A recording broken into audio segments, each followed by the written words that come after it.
नमस्कार दोस्तों, मैं हूं आपका भाई प्रतीक मलिक को स्वागत करता हूं आपका आपके अपने यूट्यूब चैनल टीसीएफ प्रतीक मलिक पर। जैसा कि आप सबको पता है, सीटेट 2021 की तैयारी के लिए हमने शुरू किया एक special topic wise test series, जिसमें हर वीडियो के अंदर हम लेकर आते हैं किसी भी एक या दो टॉपिक से प्रीवियस ईयर में आए सभी क्वेश्चंस। हमने इससे पहले आपको प्रॉमिस किया था कि मैथ्स पेडागोजी को टोटल 4 लेक्चर के अंदर यानी चार टेस्ट के अंदर हम कवर कर देंगे। इससे पहले हमारा एनसीएफ का टॉपिक आ चुका है और आज हम करने जा रहे हैं कंसेप्ट बेस्ड क्वेश्चन में भी ये कि जब आपको कोई टॉपिक दे देते हैं और उनसे पूछते हैं कि ये बताओ आप कैसे पढ़ाओगे। देखिए, मैथ्स पेडागोजी लोगों को मुश्किल क्यों लगती है। अगर आपको कोई मुझसे ये पूछता है कि सर मैथ्स पेडागोजी मुश्किल है, या मैं ये समझता हूँ कि उनको मुश्किल क्यों लगती है, तो उसका सीधा सीधा कारण ये है। अभी इससे पहले आपने एनसीएफ के जब भी देखा है, जैसे मान लो ईवीएस की पेडागोजी हम कर रहे थे तो 210 में से 130 क्वेश्चन केवल एनसीएफ पे आए हुए थे। तो ये ऐसा होता है जब आपने कोई चीज़ समझ ली, ये पेडागोजी वाली चीज़ है, एनसीएफ आपने समझ लिया और आप कर सकते हैं। इसी तरह से सीडीपी भी हो जाएगा।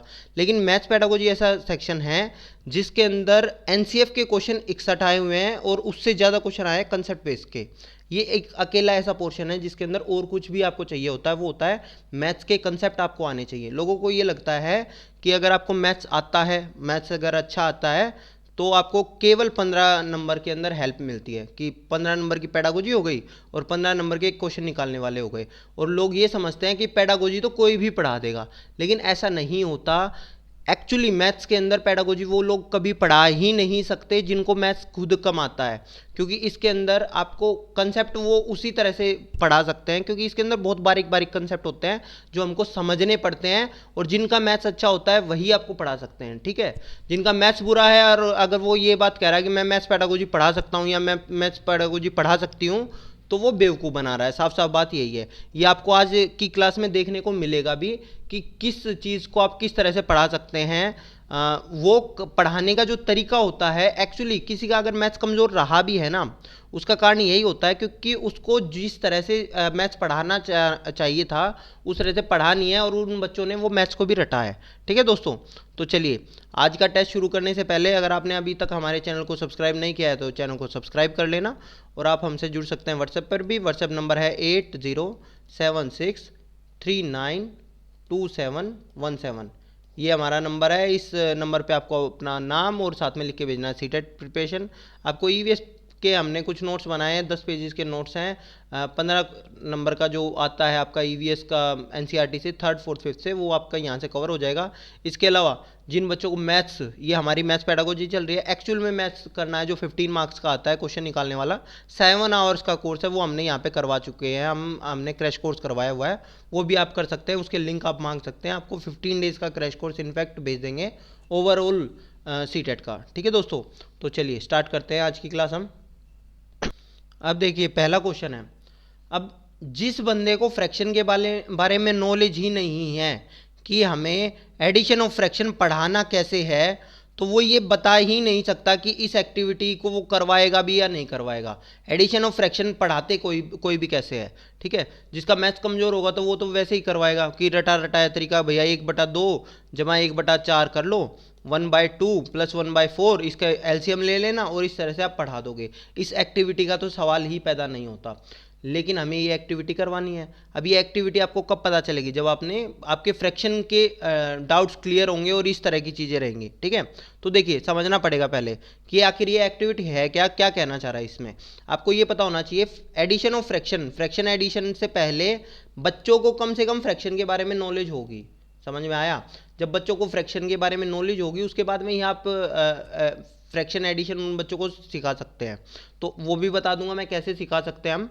और अभी पहले हम ये सीखते हैं कि आखिर ये कर क्या रहा है टीचर यहाँ पे। देखिए टीचर ने एक पेपर फोल्डिंग एक्टिविटी है या स्ट्रिप फोल्डिंग एक्टिविटी इसको कह सकते हैं। 3 बराबर बराबर स्ट्रिप्स लिए उसने। एक बार उसने एक को फोल्ड किया और फिर शेड कर दिया। फिर उसने एक ही स्ट्रिप्स को 4 इक्वल हिस्सों में करा और शेड कर दिया। अब ये वाली चीज़ छोटे बच्चों को सेकंड या थर्ड क्लास के अंदर हम सिखा चुके हैं एक्चुअली, कि भैया इसको कहते हैं 1/2, इसको कहते हैं 1/4, इसको कहते हैं 1/8। तो ये अगर देखा जाए तो उनको लिंक कर रहे हैं हम प्रीवियस नॉलेज से, ठीक है। तो ये हमारी प्री कंटेंट एक्टिविटी है जो एक्चुअली हमको उनको पढ़ाना है ना, उससे पहले लिंक करने के लिए हम ये काम कर रहे हैं। आया समझ में, ये हमने करवा दिया। अब इसी का यूज़ करते हुए हम फ्रैक्शन उनको पढ़ाएंगे कैसे, एडिशन ऑफ फ्रैक्शन कैसे पढ़ाएंगे। अब ध्यान से समझना, देखो भाई मान लो मुझे बच्चों को ये सिखाना है कि 1/2 प्लस 1/4 मेरा कितना होता है, ठीक है, ये वाली चीज़ सिखानी है मुझे बच्चों को। तो आप टीचर क्या करेगा, टीचर ये वाला पोर्शन उठा के ये वाला काट के इधर रख देगा, ठीक है। तो जैसे ही उसने ये वाला पोर्शन काटा तो अब आप देखना ये इस तरह से बन जाएगा। अब ये वाला पोर्शन आखिर बना कितना है, ठीक है, ये वाला पोर्शन कितना हुआ है, ये हमारा बन गया 3/4। अब वो यहाँ से भी बता सकता है भैया 3/4 बन गया है, ठीक है, 1/2 प्लस 1/4 यहाँ से हमारा बन गया है 3/4, कि ये वाला पोर्शन उठा के उसने यहाँ रख दिया, ठीक है। अगर मान लो उसको 1/8 और इस हिसाब से करना हो तो यहाँ से वो बता सकता है कि ये 6/8 बन गया है, यही वाला पोर्शन क्या हो जाएगा, ये मेरा 6/8 हो जाएगा। तो इस तरह से मैं एडिशन सिखा सकता हूँ, ठीक है, क्योंकि ये वाला पोर्शन मेरा 1/2 था, इसमें मैंने ये वाला जोड़ दिया, जैसे ही ये जोड़ा तो ये यहाँ पे से आ जाएगा, ठीक है, ये उठ के यहाँ आ जाएगा। तो ये 3 डब्बे मेरे भर गए हैं और ये खाली रह गया है, तो ये 3/4 एक्टिविटीज़ मेरी हो जाएगी। तो इस तरह से मैं उनको एडिशन ऑफ फ्रैक्शन सिखा दूंगा। लेकिन ये एक्टिविटी बच्चों को पहले क्यों सिखाई जा रही है कि उनकी प्रीवियस नॉलेज को टेस्ट किया जा रहा है या प्रीवियस नॉलेज से जोड़ा जा रहा है कि भैया आपको याद है फ्रैक्शन हमने सीखा था, वो ये चीज़ होती थी। समझ में आया। नेक्स्ट पे चलते हैं भाई। अब नेक्स्ट क्वेश्चन है, कह रहे हैं कि एक शिक्षक आधार 10 और स्थानीय मान की संकल्पना का विकास करते हुए कक्षा में निम्नलिखित पहेली का प्रयोग करता है। कह रहे हैं कि मैं 8 दाइयों और 4 इकाइयों से कम हूँ, ठीक है। तो उसने एक पहेली की बताया कि मैं क्या हूँ, तो आपको पता होना चाहिए 8 दाई यानी कि 80, 80 जमा 4 यानी कि 84, 84 से मैं कोई नंबर कम हूँ। तो उसने इस तरह की चीज़ें गतिविधि दे दी।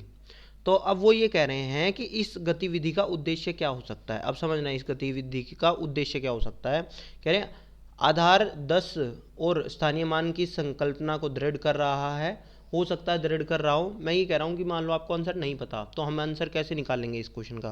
कह रहे हैं योगात्मक आकलन, एक्चुअली ये समेटिव असेसमेंट होता है। समेटिव असेसमेंट होता है जो ईयर के एंड में होता है।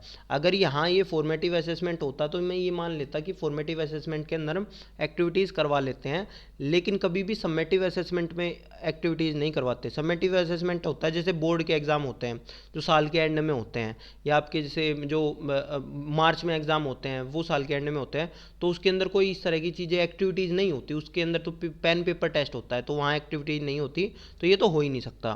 फिर चौथे वाले में देखोगे तो कक्षा में कुछ मज़ा और एक रास्ता को तोड़ना। अब ये जो मज़ा के लिए या एक रास्ता के लिए, अगर आपने मेरी वीडियोस पहले भी देखी है तो मैंने बता रखा है ये तो कोई मतलब ही नहीं पड़ता है, ठीक है। तो अब या तो हमारा आंसर पहला हो सकता है या तीसरा हो सकता है। अब समझना एक चीज़, अब यहाँ आपको समझने की चीज़ है, विद्यार्थियों को दाही और इकाई की संकल्पना से परिचित कराना। अगर परिचित कराना है, समझो एक चीज़, कोई चीज़ आपको इंट्रोड्यूस करनी है, जब आपने लेसन प्लान बनाया होगा तो इंट्रोडक्शन के अंदर हम कभी भी डायरेक्ट किस तरह का क्वेश्चन नहीं देते हैं। इंट्रोडक्शन के अंदर तो हम उनके प्रीवियस नॉलेज से जोड़ते हैं चीज़ों को, तो इंट्रोडक्शन तो कभी हो ही नहीं सकता इसका आंसर। क्यों? क्योंकि इंट्रोडक्शन के अंदर तो हम कुछ इस तरह का कर सकते थे कि हम अलग अलग बंडल बना के दिखा रहे हैं उनको 10-10 चीज़ों के, और फिर वहाँ से इंट्रोड्यूस करें टेंस और वंस का। इंट्रोडक्शन के अंदर तो हम टेंस और वंस का यूज़ कर ही नहीं सकते। जो चीज़ पढ़ा रहे हैं ना हम, कई बार होता है कि टीचर आता है क्लास में, आ जाओ आज हम इंटरेस्ट पढ़ेंगे या आज हम एरिया पढ़ेंगे, तो ये इंट्रोडक्शन का सबसे ख़राब तरीका है कि आज आप जाते ही बच्चों को ये बता रहे हो एरिया पढ़ेंगे। इनफैक्ट उनको बिना एरिया बताए यानी कि क्षेत्रफल बताए उनको पहले पढ़ा दो वो चीज़ कि भैया क्षेत्रफल क्या होता है या ये सारी चीज़ें क्या होती है वो बता दो बिना क्षेत्रफल का नाम लिए। अगर आपने मेरी वीडियो देखी हो एलसीएम की, मैंने बता रखी है हाउ टू टीच एलसीएम, ठीक है, एलसीएम कैसे पढ़ाया जाए, बहुत पहले बनाई थी जब मैं केवीएस के इंटरव्यू की तैयारी करवा रहा था बच्चों के लिए। तो वो वीडियो का भी लिंक मैं आपको दे दूंगा टेलीग्राम चैनल पे, टीसीएफ प्रतीक मलिक टेलीग्राम चैनल है, उस पर आप देख लेना, ठीक है। तो उसके अंदर आप देखना मैंने कैसे इंट्रोड्यूस किया है किसी टॉपिक को, बिना बच्चों को ये बताया कि आज हम एलसीएम पढ़ने वाले हैं, और एलसीएम का पूरा कंसेप्ट उनको पढ़ा दिया मैंने, समझ रहे हो, और लास्ट में मैंने बताया कि ये एलसीएम होता है। तो उस तरह से आपको करना होता है। तो इसका आंसर हमारा पहला ही होगा, तीसरा नहीं हो सकता। नेक्स्ट पे चलते हैं भाई। कह रहे हैं सबसे उपयुक्त व्यू रचना जिसका प्रयोग धनराशि के योग की कुशलता को आत्मसात करने के लिए किया जा सकता है। कि एडिशन ऑफ मनी आपको सिखाना है बच्चों को, तो आप क्या करोगे, आप बच्चों को कहोगे कि भैया रोल प्ले कर लो। सबसे बेस्ट तरीका रोल प्ले है, एडिशन ऑफ वो करवाना है कि आपने क्लास के अंदर एक मार्केट बनवा दी है, ठीक है, कुछ बायर हैं, कुछ खरीदने आ रहे हैं कुछ सामान और कुछ बेच रहे हैं, तो वो जो रोल प्ले करेंगे दुकानदारों का, तो वो एडिशन ऑफ मनी, बल्कि हमें पैसों को कैसे जोड़ना है और ये सारी चीज़ें होती हैं, तो वो बेहतर कर पाएंगे। तो ये हमारा इसका उत्तर होगा। नेक्स्ट पे चलते हैं भाई। मतलब एक्टिविटी सबसे ज़्यादा रियलिस्टिक चीज़ों में आपको करना है। बच्चों को क्या करना है, कभी भी आपको मैथ्स पढ़ाना है तो रियल में जो चीज़ें हैं उनके साथ आपको करना है कि वो रियल में वो चीज़ क्या हो सकती है, ठीक है। तो नेक्स्ट पे चलते हैं। अब देखिए, कह रहे हैं कक्षा 3 के विद्यार्थियों को संख्या पद्धति पढ़ाने का उद्देश्य है। अब जब भी कभी इस चीज़ का क्वेश्चन आएगा, कभी भी किसी भी चीज़ का उद्देश्य आएगा, तो जो सबसे ब्रॉड चीज़ होगी ना, सबसे ज़्यादा ब्रॉड होगी, यानी कि कोई नैरो कंसेप्ट नहीं होना चाहिए कि अच्छा मैं क्या करूँगा। मान लो आप कोई बंदा ये कहता है कि आप पैसा क्यों कमाना चाहते हो, तो वो कहता है कि मेरे को तो है ना गोलगप्पे खाने के लिए पैसा कमाना है। तो ये बहुत नैरो चीज़ बता दी आपने, ठीक है। हो सकता है आपको गोलगप्पे भी खाने हो, लेकिन आप अगर ये वाली बात कहते हैं कि मेरे को ज़्यादा अच्छे से जीना है, जो चाहूँ मैं वो पाऊँ, तो उसके अंदर आपके गोलगप्पे भी आ गए, उसके अंदर आपकी बाकी सारी चीज़ें भी आ गई। तो इस तरह का आपका आंसर होना चाहिए जिसके अंदर नैरो चीज़ ना हो, ब्रॉड चीज़ हो, जिसके अंदर बहुत सारी चीज़ें अपने आप सम्माहित हो जाए। तो कह रहे हैं कि 4 अंकों वाली योग की संख्या की योग और व्याकरण की कौशल की प्रवीणता। क्यों भैया 3 अंकों की हमें नहीं सिखानी, 5 अंकों की नहीं सिखानी, अब ये 4 अंकों की वाली जो चीज़ दे दी यही हमारे लिए नेगेटिव हो गई है। यहाँ हम कह सकते थे कि संख्याओं की योग और व्याकरण की कौशल में प्रवीणता, ये हमारा फिर भी थोड़ा सा इसे ब्रॉड हो जाता, बट ये तो बिल्कुल ही नैरो कर दिया इन्होंने 4 अंकों वाली, ठीक है। तो ये नहीं हो सकता हमारा। बड़ी संख्या को पढ़ने के कौशल में प्रवीणता प्राप्त करना। अब यहाँ देखो, यहाँ कोई इस तरह का नहीं कहा 3 संख्याओं में करना है या 4 संख्याओं में करना है, लेकिन यहाँ इन्होंने कहा बड़ी संख्याओं को पढ़ने में। अब यहाँ वर्ड है पढ़ने में, ठीक है। अब करते हैं, कोई दिक्कत की बात नहीं है। अभी यहाँ तक ये इससे तो ब्रॉड है, पहले वाले से तो ब्रॉड है। आगे चलते हैं। 6 अंकों तक का गणन, भैया ये भी नहीं हो सकता। अब कह रहे हैं संख्याओं को सैकड़ा दहाई इकाइयों के समूह के रूप में देखना और स्थानीय मानों को सार्थकता से समझना। सही है, यही हमारा उत्तर है। समझ में आया, चौथा हमारा उत्तर है। अब हमने उसके अंदर वो पढ़ भी पाएंगे, समझो। अगर उन्होंने सैकड़े दहाई इकाई, क्योंकि क्लास 3 है, क्लास 3 के अंदर हम 3 डिजिट नंबर्स को पढ़ाते हैं उनको, सबसे बड़ी बात तो यही है, ठीक है। तो उसके अंदर हमने बता दिया सैकड़ा दहाई और इकाई के समूह के रूप में देखना और स्थानीय मान्यों को सार्थकता से समझना। मतलब सारी चीज़ कर दी। जब उन्होंने कंसेप्ट समझ लिया, कंसेप्ट समझेंगे तो वो पढ़ भी लेंगे भाई। कौशल उनके अंदर पढ़ने का कौशल भी आ जाएगा, जोड़ने का कौशल भी आ जाएगा, उनके अंदर सारे कौशल आ जाएंगे जब प्लेस वैल्यू उन्होंने समझ लिया। तो इसका उत्तर है चौथा हमारा। नेक्स्ट पे चलते हैं। देखिए अच्छा क्वेश्चन है। कह रहे हैं कि कक्षा 3 के विद्यार्थियों को लंबाई और विभिन्न इकाइयों को पढ़ाने के लिए शिक्षक निम्नलिखित सामग्रियां कक्षा में ले गए। कि टीचर क्या क्या चीज़ें ले जा सकता है। पहली बात तो आपको ये कोशिश करनी है कि टीचर के पास कोई 1 या 2 चीज़ ना हो। टीचर के पास जितनी ज़्यादा चीज़ें होंगी उतना बेहतर है। हो सकता है किसी बच्चे को किस तरह से चीज़ें समझ में आए। दूसरी बात है, उनको नॉन स्टैंडर्डाइज चीज़ों से स्टैंडर्डाइज की तरफ बढ़ना है। यानी कि जिनके ऊपर आपकी जैसे हाथ से मापने वाली चीज़ें होती हैं, कोहनी से मापने वाली चीज़ें होती हैं, उनको पहले करना है, ठीक है। वो इनके बारे में मैं बात बताऊंगा। स्टैंडर्ड और नॉन स्टैंडर्ड के बीच में डिफरेंस आई होप आपको पता ही होगा कि जब हम बात करते हैं सेंटीमीटर और मीटर की, तो ये हमारी स्टैंडर्ड चीज़ें होती हैं कि कोई भी मापेगा। अगर किसी ने 10 सेंटीमीटर कह दी तो मैं भी अगर उस चीज़ को नापूंगा तो 10 सेंटीमीटर की रहेंगी। लेकिन अगर मैं अपने हाथ से नापूंगा, मैं कहूँगा 2 हाथ का है भाई, तो हो सकता है मेरा हाथ छोटा है, मेरा हाथ बड़ा है, तो वो हर बंदे का अलग अलग हो सकता है। तो पहले हम बच्चों को यही करते हैं, यहाँ से उनको वैल्यू पता चलती है स्टैंडर्डाइज चीज़ की, ठीक है। पहले हम नॉन स्टैंडर्डाइज चीज़ बच्चों को क्यों सिखाते हैं कि उनको वैल्यू पता चले कि नॉन स्टैंडर्डाइज चीज़ से तुम ये करोगे तो वो छोटी बड़ी हो सकती है कहीं पे भी। इसलिए उनको पहले नॉन स्टैंडर्डाइज से, जब उनको यहाँ पे क्लास के अंदर उनको पता चल जाता है कि हाँ गलतियाँ हो सकती हैं, तो रियल लाइफ में कभी भी नॉन स्टैंडर्डाइज चीज़ को लेकर नहीं करते हैं कि वो पैर से मैदान नापने चले गए। समझ में आया, वो बाकायदा फुट से या फिर इस तरह से ही नापेंगे चीज़ों को, ठीक है। तो यही चीज़ है। पहली बात है, कह रहे हैं rulers of different length and different unit. कह रहे हैं विभिन्न लंबाइयों और इकाइयों वाले रूलर, फुट्टे। अलग अलग तरह के इकाई, इकाई यानी कि किसी में तो इंच लिखा हुआ है, किसी के अंदर सेंटीमीटर लिखा हुआ। अगर आपने भी देखा हुआ, आपका जो फुट्टा होता है वो अलग अलग इकाइयों का होता है। आपके मतलब फुट्टे के अंदर ही जो छोटे वाला फुट्टा होता है, एक्चुअली तो जो फुट्टा होता है वो एक बड़ा फुट्टा होता है, ठीक है। उसको फुट्टा बोला ही इसलिए जाता है क्योंकि वो 1 फुट का होता है, उसके अंदर 12 इंच का वो होता है। लेकिन हमने क्या किया, हमने छोटे छोटे भी ले लिए जो 6 इंच का होता है, समझ में आया। उसके अंदर 15 सेंटीमीटर होते हैं, ठीक है। और जो बड़े वाला होता है उसके अंदर 30 सेंटीमीटर होते हैं। तो कह रहे हैं अलग अलग इकाइयों के। अब हो सकता है कि वो सेंटीमीटर और इसके फुट के अलावा या इंच के अलावा कुछ और भी हो सकती है, ठीक है। तो हो सकता है measuring rods, measuring strips used by architect, ठीक है। तो हमने अलग अलग चीज़ें हम क्लास के अंदर लेके आए हैं। तो अब सेकंड वाले में कह रहे हैं मेजरिंग टेप, तो खाली सेंटीमीटर वाली मेजरिंग टेप ला रहे हैं, नहीं। Relation chart of various unit, यहाँ तो हम रिलेशन का चार्ट लिया है, ये तो हो ही नहीं सकता कभी भी, चार्ट से हम पढ़ा रहे हैं, रियल चीज़ हमें दिखानी है। सेंटीमीटर रूलर एंड नहीं, इस पहले वाले के अंदर ये सारी चीज़ें आ गई हैं जो ये दूसरे तीसरे चौथे में आ रही हैं। तो पहला ही आंसर है हमारा। नेक्स्ट पे चलते हैं। अब देखो बहुत बढ़िया क्वेश्चन है। कह रहे हैं कक्षा 5 के विद्यार्थियों को समतल आकृतियों के क्षेत्रफल निकालना है, ठीक है। कंसेप्ट ऑफ एरिया आपको बच्चों को बताना है। तो आप कैसे करोगे? पहला कह रहे हैं कि आयत की लंबाई और चौड़ाई का पता लगाना है, जो कि एक्चुअली हमें सिखाया जाता है। एरिया हमें कैसे बताया जाता है कि एरिया के अंदर है ना, आप आयत की लंबाई और चौड़ाई और ये सारी चीज़ें कर लो और फिर उसका एक फॉर्मूला बता देंगे। अब बच्चे को पता ही नहीं है मैं इस फॉर्मूले का यूज़ क्यों करूँ, कैसे करूँ, समझ में आया? तो ये चीज़ गलत है। सबसे बड़ी बात ये स्टैंडर्डाइज चीज़ आप पहले सिखा रहे हो बच्चे को, जो कि नहीं होनी चाहिए। कह रहे हैं सूत्र बताना, ये भी नहीं हो सकता, फॉर्मूला बता दिया आपने, गलत है चीज़। इकाई वर्गों की गणना की सहायता से आकृतियों का क्षेत्रफल को गणना करना, कह रहे हैं जो कि एक्चुअली आपका है भी, कि आपको अगर मान लो बच्चों को पढ़ाना है कि एरिया पढ़ाना है, तो उसके अंदर आप बच्चों को ये स्क्वायर गिनवा रहे हो उसके अंदर, तो हाँ ये इनसे बेटर तरीका है, बिल्कुल सही है, इनसे बेटर तरीका है।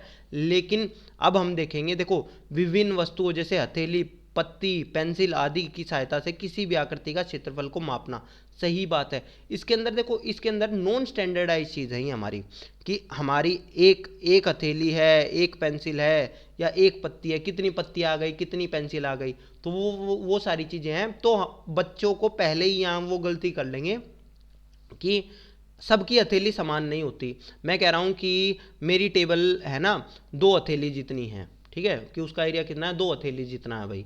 तो अभी बच्चे ये गलतियाँ कर लेंगे हथेली वाली, फिर उनको बताया जाएगा बाद में ये वाली चीज़ें कि भैया हर बंदे की हथेली और ये चीज़ें अलग अलग होती है, इसलिए हर किसी ने उसको स्क्वायर ले लिया है। समझ में आ रहा है? अगर आपको नहीं पता कि जो एरिया होता है, एरिया के अंदर एक्चुअली हम स्क्वायर गिनते हैं।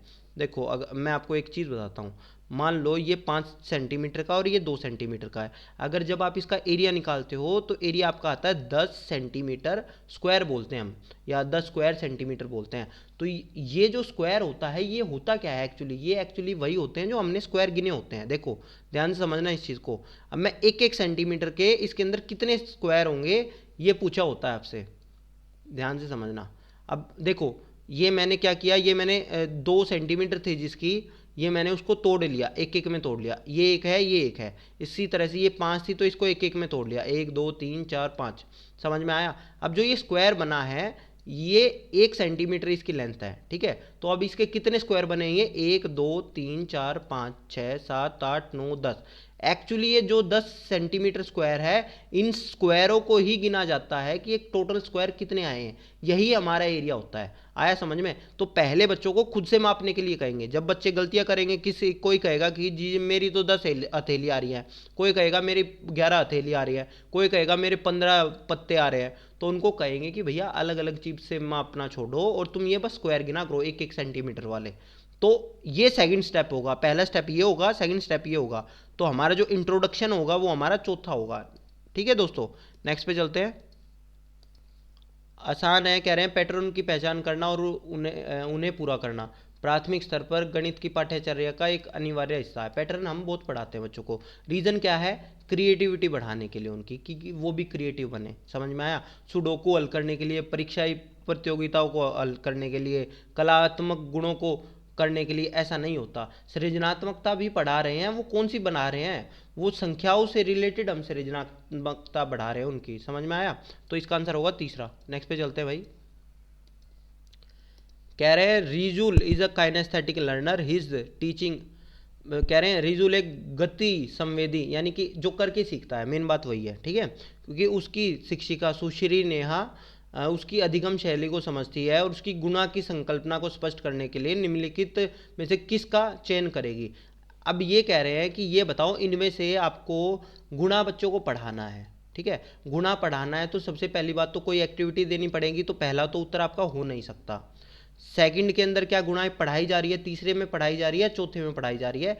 ये अगर आपको गुणा पढ़ाना आता है बच्चों को तो ही आप बता पाओगे। तो एक तरीका बताता हूँ गुणा पढ़ाने का क्या होता है, ठीक है। ये एक्चुअली जैपनीज टेक्निक है। उसके अंदर क्या होता है, मान लो मेरे को 2 गुणा 3 पढ़ाना है बच्चों को, तो मैं क्या करूँगा, बच्चों को कहूँगा कि 2 लाइन खींचो और 3 लाइन फिर इसके ऊपर खींचो, 1 2 3। अब जितनी जगह इनका पॉइंट मिला, जितनी जगह इंटरेक्शन मिला है, वो आपकी गुणा हो जाएगी 2 गुणा 3 की। तो इसका उत्तर क्या आ जाएगा, 6। समझ में आया? तो 2 गुणा 3 इज इक्वल टू 6 आ गया। अब यहाँ भी क्या किया है टीचर ने 2 गुणा 1 सिखाया है बच्चों को। तो उसने क्या किया है, 2 लाइन खींच दी, उसके बाद में 1 गुणा 1 था तो गुणा 1 हो गया है। तो यहाँ ये आपका 2 गुणा 1 इज इक्वल टू 2 हो गया। अब केवीएस इंटरव्यू में भी भाई, ये मैं थोड़ा सा डीप में इसलिए पढ़ा रहा हूँ ये चीज़ें, क्योंकि केवीएस इंटरव्यू के लिए भी बहुत इंपॉर्टेंट रहती है ये चीज़ें, क्योंकि वहाँ आपसे पूछ लेते हैं इस चीज़ को पढ़ा के दिखाओ। तो वहाँ कई बार टीचर्स मतलब जो प्रिंसिपल वगैरह या जो इंटरव्यूअर होते हैं वो ये कहते हैं कि मेरे को बच्चों को 2 गुना 0 पढ़ाना है, और आप क्या कहते हो, आप ये कहते हो इसका आंसर 0 है। तो बच्चों को समझाओगे कैसे ये चीज़? तो हम कैसे समझाएंगे, हम उनको ऐसे ही समझाएंगे कि बेटा एक काम करो, ठीक है, ये हमारा है 2 गुना 3, ठीक है। अब हमने बच्चों को ये समझाया, अब हमने गिनवाया कि ये पॉइंट बताओ, तो वो कहेगा सर 6 है। फिर हम कहेंगे 2 गुना 2 बताओ, तो वो कहेगा सर 4 है। फिर हमने कहा 2 गुना 1 बताओ, तो वो कहेगा 2 है सर इसका आंसर। फिर हम कहेंगे 2 गुना 0 बताओ, तो एक भी पॉइंट ऐसा नहीं है जो आपस में मिलता हो, तो वो कहेगा सर 0 है। तो 2 गुना 0 हमने कैसे पढ़ाया, हमने इसी तरह से पढ़ाया। समझ में आया? तो हो सकता है आज की क्लास लंबी हो जाए, लेकिन ये कोई भी इंटरव्यू वगैरह अगर देने जाते हो आप किसी भी स्कूल वगैरह में, तो बहुत ज़्यादा हेल्प मिलेगी आपको, ठीक है दोस्तों। और मैं रटवा नहीं रहा चीज़ों को, मैं इसको सीधा सीधा आंसर भी बता सकता था, लेकिन मेरे को ऐसा लगता है कि आपको कंसेप्चुअल नॉलेज भी होनी चाहिए, तभी आप कर पाओगे, ठीक है। नेक्स्ट पे चलते हैं भाई। तो इसका आंसर है 4th, चौथा। देखो भाई, भिन्नों का योग करते समय सुश्री द्वारा यह देखा गया है कि वह 2/3 और 2/4 को क्या करती है, वो 4/10 लिख दिया उसने। समझ में आया? उसने क्या किया, ऊपर ऊपर वाले जोड़ लिए, और इनफैक्ट ये अगर 8 लिखती तो हो सकता था नीचे नीचे वाले जोड़ लिए, तो ये आंसर निकाल दिया उसने। तो अब कह रहे हैं कि श्री सिंह को निम्नलिखित उपचारात्मक कार्य करना है। अब आपको ये पता है बच्चों को फ्रैक्शन जोड़ना नहीं आ रहा है। अब जिस बंदे का मैथ कमजोर है, इसका मतलब उसको भी बेवकूफ़ों की तरह पढ़ाया गया होगा, वो उसी तरह से करने की कोशिश करेगा या इधर उधर की चीज़ें करेगा, और वो आंसर नंबर तीसरा लिखा देगा कि भैया हमें एलसीएम निकाल के दिखा देंगे हम बच्चे को, और एलसीएम का कंसेप्ट बता देंगे, फिर बच्चा उस चीज़ को सही तरह से जोड़ने लग जाएगा। लेकिन नहीं, हम बच्चे को एलसीएम नहीं सिखाएंगे। इनफैक्ट मैंने अपने बच्चों को जब पढ़ाया है तो मैंने उनको एलसीएम पढ़ाया ही नहीं है, एलसीएम मैंने उनको सिखाया ही नहीं है, और मैंने इस तरह के क्वेश्चन उनको करवाए हैं। बिना एलसीएम के करते हैं मेरे बच्चे, और शॉर्टकट के हिसाब से भी करते हैं। शॉर्टकट तो जैसे मैंने उनको क्या बता रखा है, कुछ भी हो, कोई भी नंबर हो, कोई कुछ नहीं है, नीचे नीचे वालों को आपस में मल्टीप्लाई कर दो, नीचे आ गया 15, क्रॉस में मल्टीप्लाई कर दो 5 गुना 10, 10 जमा ये मल्टीप्लाई कर दो 3 गुना 2 यानी कि 6, तो आपका आंसर आ गया 16/15। ये आपका उत्तर है भाई इसका, ठीक है। तो लेकिन इस चीज़ को, ये तो हमारा क्वेश्चन निकालना आ गया, लेकिन मुझे उसका कंसेप्ट समझाना था बच्चों को कि ये वाली चीज़ होती है। तो इसके लिए हम बच्चों के लिए पिक्टोरियल रिप्रेजेंटेशन करते हैं, या फिर बच्चों को हम पेपर फोल्डिंग एक्टिविटीज़ से सिखाते हैं इसको, जिससे वो एक्चुअली समझे कि ये है क्या ये चीज़ें। कि अगर मान लो मैंने उनको सिखाया 2/3, तो मैं उनको सिखाऊंगा कि भैया 2/3 मेरा ये होता है भाई, कि ये मेरा 2/3 होता है, ठीक है। फिर मैं उनको सिखा रहा हूँ 2/5। 2/5 मेरा क्या होगा कि सॉरी, इतना ही बड़ा मैं ये लूँगा और इसके 5 हिस्से कर दूंगा, 1 2 3 4 5, इक्वल इक्वल करने थे, सॉरी मुझे, ठीक है।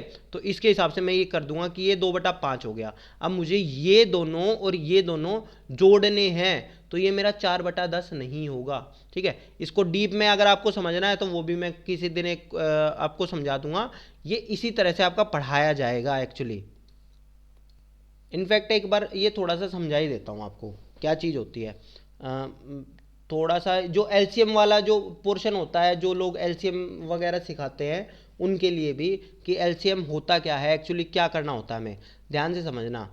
हमारी क्या चीज़ें होती हैं, ये थोड़ा सा लंबा क्वेश्चन हो जाएगा, इसलिए इसको थोड़ा सा क्वेश्चन बदल के मैं आपको सिखाना चाहूँगा, ठीक है। ये मान लो मेरे को सिखाना बच्चे को 1/3 और 1/2 सिखाना है, समझ में आ गया।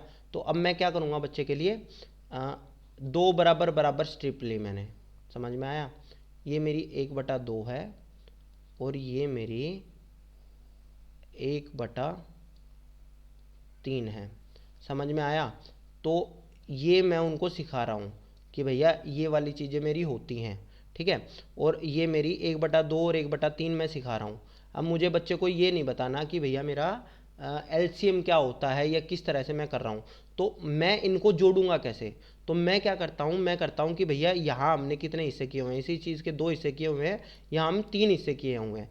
तो मुझे ऐसा करना है कि इनके दोनों के बराबर बराबर हिस्से हो जाए। तो मैं क्या करता हूँ, इसके 3 हिस्से कर देता हूँ, जो ये वाली स्ट्रिप है इसके 3 हिस्से कर दिए, 1 और 2, 1 और 2, इस तरह से। ये टोटल इसके कितने बन गए, ये मेरी जो 1/2 स्ट्रिप थी ये मेरी बन गई है 3/6, ठीक है। ये मेरी क्या बन गई है, 3/6 बन गई है। जबकि ये वाली जो स्ट्रिप थी इसके मतलब ऊपर वाली के जितने एक के हिस्से थे उसके 2 थे और नीचे वाली के 3 थे। तो नीचे वाली के जो 3 हिस्से हैं उनके मैं 2 2 कर दूंगा, ठीक है। तो अब ध्यान से समझना, ये क्या बन गया है, ये मेरा जो 1/3 था ये मेरा क्या बन गया है, 1/3 अब मेरा बन गया है 2/6। आपने जब इक्विवेलेंट फ्रैक्शन आपने पढ़ा होगा तो आपने समझी होंगी ये चीज़ें। तो अब ध्यान से देखना, 3/6 जमा 2/6 बच्चा आराम से कर लेगा, 2/6 जमा 3/6 बच्चा बता देगा 5/6 होता है सर, समझ में आया। तो इस तरह से मैं करूँगा कि ये 1 2 3 4 5, तो इस तरह से मेरा ये आंसर आ जाएगा 5/6। तो इस तरह से ये चीज़ें चलेंगी। नेक्स्ट पे चलते हैं भाई हम। आसान क्वेश्चन है, कह रहे हैं कक्षा 4 के विद्यार्थियों को ये समझाने के लिए कि शेष हमेशा विभाजक से कम होता है, यानी कि जो शेषफल होता है, शेषफल क्या होगा, मान लो मेरा 5 से मैं भाग कर रहा हूँ किसी भी चीज़ को, तो जो मेरा शेषफल आएगा यानी जो मेरा रिमाइंडर आएगा वो कि हमेशा मेरा 5 से कम आएगा। यानी कि वो मेरा 0 आ सकता है, 1 आ सकता है, 2 आ सकता है, 3 आ सकता है, 4 आ सकता है, कभी 5 नहीं आएगा। क्यों, कभी 5 अगर आया तो वो मेरा खुद ही खुद भाग हो जाएगा, या कभी 6 नहीं आएगा। तो ये मुझे बच्चों को समझाना है। तो हम क्या करेंगे, एक्सप्लेन करेंगे वर्बली नहीं, विभाजन वाले सवालों को मिश्रित भिन्नों के रूप में निरूपित करेंगे और स्पष्ट करना कि भिन्न अंश शेष है नहीं भाई।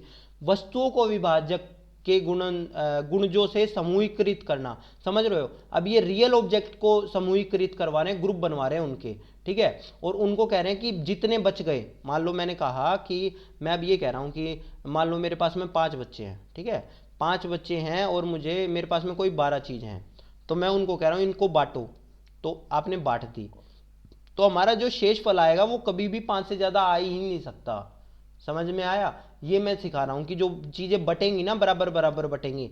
या मान लो मेरे पास में 3 बच्चे हैं और मैंने कोई 10 चीज़ें बांटने के लिए कह दी, तो मेरी कभी भी अगर मान लो मेरी 4 चीज़ें बच जाएंगी तो मैं एक एक और दे दूंगा उनको, समझ रहे हो।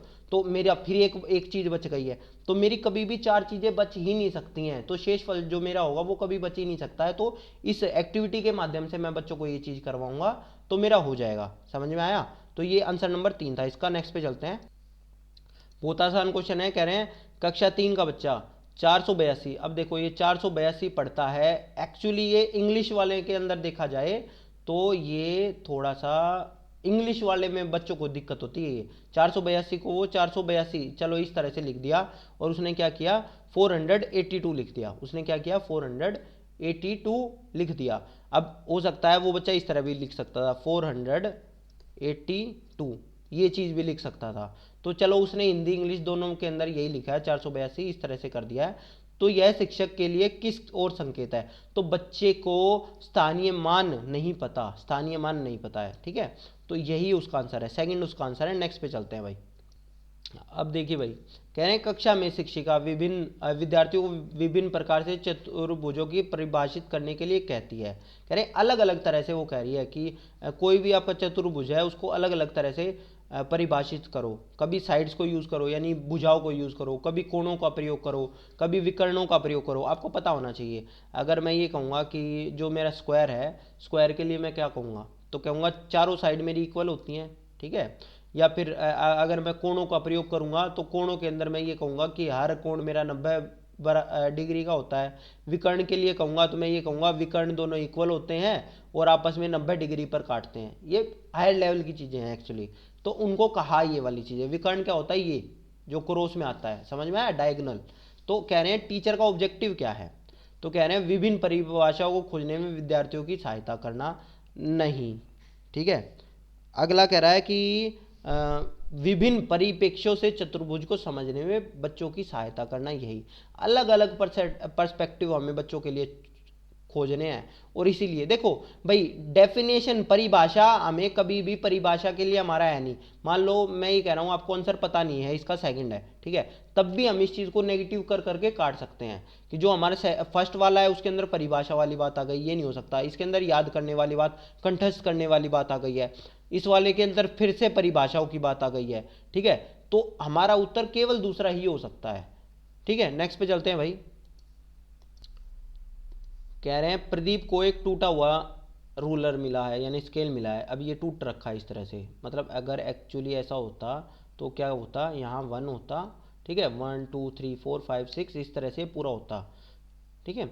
अब कह रहे हैं, पूछा जाता है कि 5 सेंटीमीटर कहाँ है, 5 सेंटीमीटर कहाँ है, तो वो बच्चा कह देता है यहाँ है। वह रूलर में 5 सेंटीमीटर की ओर इशारा कर देता है, इधर है, लेकिन एक्चुअली इधर तो है ही नहीं। अगर मैं इधर से नापना शुरू करूँगा, यहाँ से नापना शुरू करूँगा, तो मेरा ये 5 सेंटीमीटर यहाँ आएगा।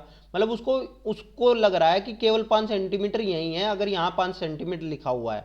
लेकिन अगर देखा जाएगा, अगर मैं 2 से नापूंगा, 2 से लेके 5 तक, तो मेरा केवल 3 सेंटीमीटर बना है, 5 सेंटीमीटर बना ही नहीं है मेरा।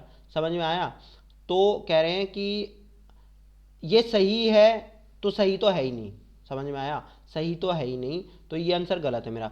गलत है क्योंकि वह केवल निशान को दिखा रहा है, ना कि 0 से 5 के रूप में चिन्हित 2 बिंदुओं की दूरी को। सही बात है, यही आंसर है मेरा, सेकंड आंसर है इसका। समझ में आया? क्योंकि यही है मेरा। नेक्स्ट पे चलते हैं भाई।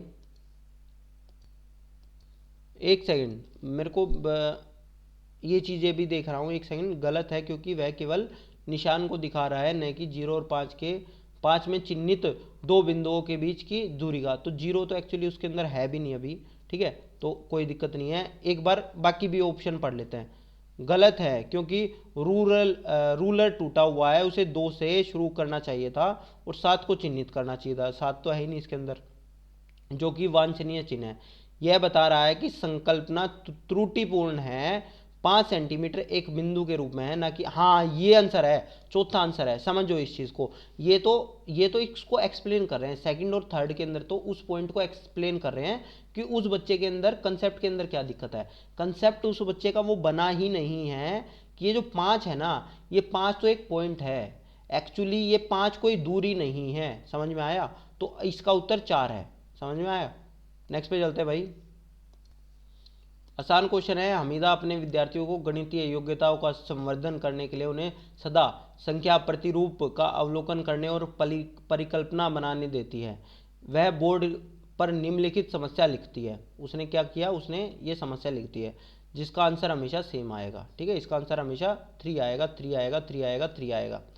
वह प्रश्नों के सेट के माध्यम से यह चाहती है कि विद्यार्थियों का यह अवलोकन कर सके कि जब एक गुणज को 10 से विभाजित किया जाता है और दूसरे को 10 से गुणा किया जाता है तो गुणनफल समान रहता है। अब ध्यान से समझना, ये हमने क्या किया है, इसको भी 10 से भाग कर रहे हैं। एक्चुअली हम क्या कर रहे हैं, जो हमारा गुणज है, समझ में आया, और जो हमारा विभाजित जिससे कर रहे हैं, 7 से विभाजित कर रहे हैं, तो दोनों को हम 10-10 से भाग करते आ रहे हैं, तो एक को गुणा और एक को भाग नहीं कर रहे हैं, दोनों को हम इक्वली डिवाइड कर रहे हैं, तब भी हमारा 3-3 आ रहा है। समझ में आ गया। यहाँ से हमने क्या किया, हमने इसको भी 10 से डिवाइड किया तो ये 2.1 आ गया है, इसको 10 से डिवाइड किया तो 0.7 आ गया है। ठीक है, 21 को अगर 10 से भाग करेंगे 2.7 आ जाएगा, 7 को अगर 10 से भाग करेंगे 0.7 आ जाएगा। तो हम अगर इसको भाग करके भी एक दूसरे को भाग करते तब भी हमारा उत्तर 3 आएगा, 3 आएगा, 3 आएगा, हमारे उसके ऊपर फर्क नहीं पड़ेगा।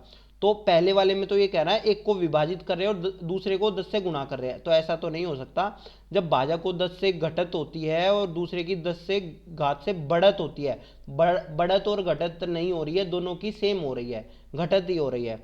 यदि भाजक और भाज्य दोनों 10 की घात से बढ़ाए या घटाए जाते हैं तो भागफल समान रहता है, यही हमारा समझाया जा रहा है। तीसरा इसका आंसर है कि हमारा भागफल इसके अंदर सेम ही है, हमेशा सेम ही आएगा। और वो सेम क्यों आएगा, क्योंकि हमने दोनों को, इसको भी 10 से भाग किया तो इसको भी करा, फिर इसको तीसरे वाले में हमने 100 से भाग किया तो इसको भी 100 से भाग किया है, चौथे वाले में इसको 21 को हमने 1000 से भाग किया है तो 7 को भी 1000 से भाग किया है। इस तरह से हमारा चल रहा है। ठीक है, तो इसका आंसर था तीसरा। नेक्स्ट पे चलते हैं भाई। कह रहे हैं कक्षा 5 में विद्यार्थी समस्या 1/2 भाग बाई 1/3 को सही तरीके से हल कर सकते थे, क्योंकि वे समस्या का हल नहीं निकाल सकते थे। आधे केक में कितने 1/3 केक टुकड़े हैं, इसका कारण क्या है। देखो, कह रहे 1/2 उनको बस ये सिखा दिया कि 1/2 भाग बाई 1/3, तो ये शायद आप में से बहुत सारे लोग कर देंगे, कोई दिक्कत की बात नहीं है। लेकिन जब सीटेट में ही इस तरह का क्वेश्चन आ जाता है कि आधे केक में कितने 1/3 टुकड़े होते हैं, आप में से भी बहुत सारे लोग इस क्वेश्चन को नहीं कर पाते हैं, तो उसका कारण क्या होता है। उसका कारण विद्यार्थी का भाषाई विकास खराब होना है, नहीं। समस्या कक्षा 5 से उच्च कठिनाई स्तर की है, नहीं। भिन्नों का क्रियाएं बिना संधिकरण और भाषा सहायता से पढ़ाई गई है, सही बात है। आपको पढ़ाया ही नहीं गया फ्रैक्शन सही तरह से, वरना आप जो ये सीटेट के जो इस तरह के क्वेश्चन होते हैं, क्वेश्चन इस तरह का आता है 1/2 में कितने 1/3 होते हैं, तो इसको एक्चुअली करना आपको यही होता है, लेकिन आपको पता ही नहीं है। क्यों? क्योंकि आपको कभी पढ़ाया ही नहीं गया कि फ्रैक्शन होती क्या है भाई हमारी। समझ में आ गया। तो इस वजह से बच्चे ये चीजें अगर उनको 1/2 भाग बाई 1/3 कर देंगे तो इसका तो उत्तर वो निकाल लेंगे, लेकिन जैसे उनको वर्ड प्रॉब्लम दे दी तो उसके अंदर वो दिक्कत हो जाती है, जैसे कि आपके साथ में भी होती है, क्योंकि आपके कंसेप्ट ही क्लियर नहीं है। समझ में आया। तो मैं तभी तो ये वाली बात कहता हूं कि जिस बंदे के कंसेप्ट क्लियर नहीं है वो कभी मैथ्स पढ़ा ही नहीं सकता। वो कैसे मैथ्स पढ़ा लेगा, क्योंकि उसके खुद क्लियर नहीं है। तो वो और मैथ्स की पेडागोजी तो पढ़ाई कैसे देगा कि वो आपको ये बता रहा है कि कैसे मैथ्स को पढ़ाया जाए। अरे भैया, कैसे मैथ्स को पढ़ाया जाए, पहले अपना मैथ्स तो क्लियर कर ले, अपना मैथ तो ठीक कर ले, तो ये आंसर होता है। तो इस वजह से इसका आंसर तीसरा है। नेक्स्ट पे चलते हैं भाई।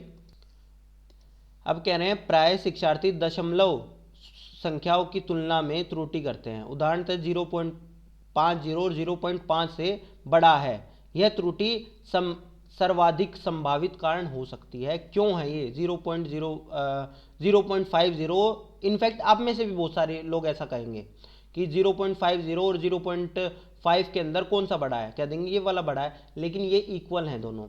तो कह रहे हैं कक्षा में इस प्रकार के सवालों का अभ्यास का अभाव है, इस कारण से त्रुटि हो रही है। नहीं भैया, संख्या रेखा पर दशमलव रूप से दशमलव संख्या के निरूपण के मूर्त अनुभवों का अभाव है। नहीं भैया, ये भी नहीं है। फिर कह रहे हैं कि शिक्षार्थियों द्वारा लापरवाही बताना है। नहीं भैया, ये भी नहीं है। क्रमिक दशमलव से शून्य की सार्थकता से संबंधित भ्रतिपूर्ण संकल्पना है। बिल्कुल सही बात है। मिसकंसेप्शन हो रखी है हमको, जो हमें पढ़ाया नहीं गया। एक्चुअली होता क्या है, देखो मैं एक चीज़ बताता हूँ। पॉइंट हमारा लगा होता है, ठीक है। पॉइंट के इधर इस साइड में आप कितने भी जीरो लगा लो उसकी कोई वैल्यू नहीं हो। पॉइंट के इधर कितने भी जीरो लगा लो इसकी कोई वैल्यू नहीं होती। फॉर एग्जांपल मैं बताता हूँ, मैंने 2 लिखा है, अब मैं ये कहता हूँ 2, ठीक है। अब मैं ये बता रहा हूँ इसके, बताओ भाई मैंने ये संख्या बदल दी क्या? ये भी 2 ही है, ये भी 2 ही है, ये भी 2 ही है, ये भी 2 ही है। इससे पहले मैं सॉरी कितनी भी जीरो लगा लूंगा कोई वैल्यू नहीं होती। ये कंसेप्ट है जो आपको कभी पढ़ाया नहीं गया है। और यहां पॉइंट आ गया है। अब इसके बाद में मैं कितनी भी जीरो लगा लूंगा इसकी भी कोई वैल्यू नहीं होती है।